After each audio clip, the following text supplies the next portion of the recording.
Psalm 25. The Lord is merciful. Remember your compassion and love, O Lord. Do not remember the sins of my youth.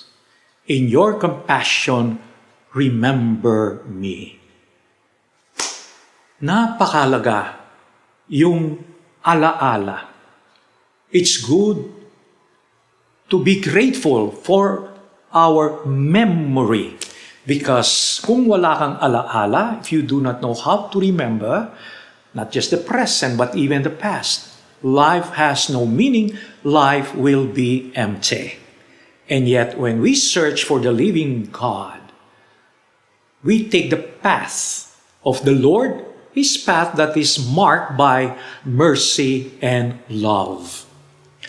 We always use the word awa. Maawa ka. Maunawain. Ito ay nagpapaalala sa atin, laging una ang awa ng Diyos. Why? Because awa, mercy, is a concrete expression of God's compassion and love. We cannot demand mercy. It's a gift from the one who offers mercy. It is not the right of anybody. It's a gift from God. Sa Latin yung awa, mercy, is misericordia. It is a miserable heart.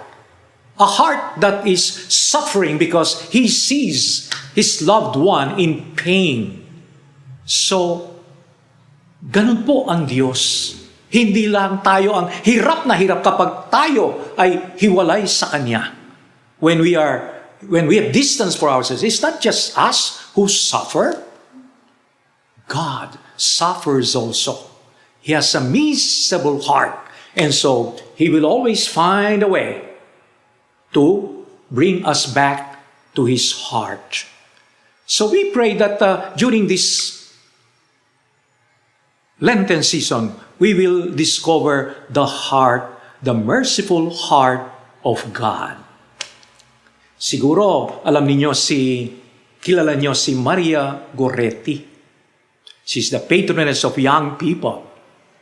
You know, she was stabbed to death at the age of 14 because their neighbor, Alessandro Seranelli, when the mother was out in the field working and, Maria Goretti was alone in the home, tried to rape her.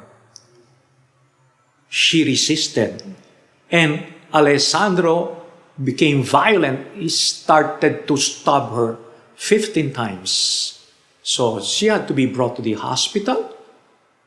And then before she died, she said, I forgive Alessandro because I want to see him go to heaven. Wow! Can we do that? After somebody tried to kill you, yet you have the heart to forgive, yet you have a heart that is merciful.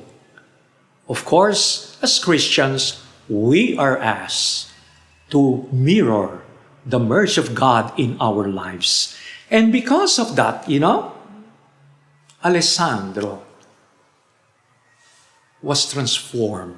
He got converted.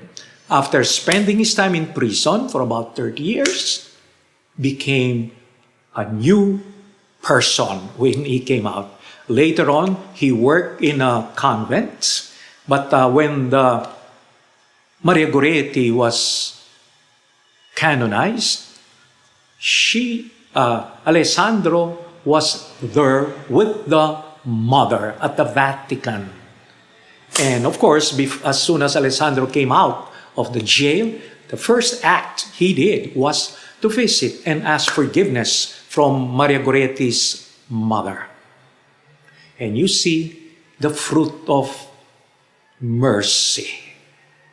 Became a changed man until he died in peace and, in simplicity.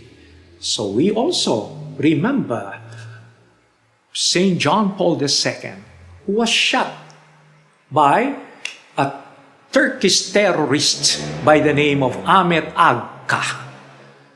He got operated, that is Pope John Paul II, to remove the bullet in his body.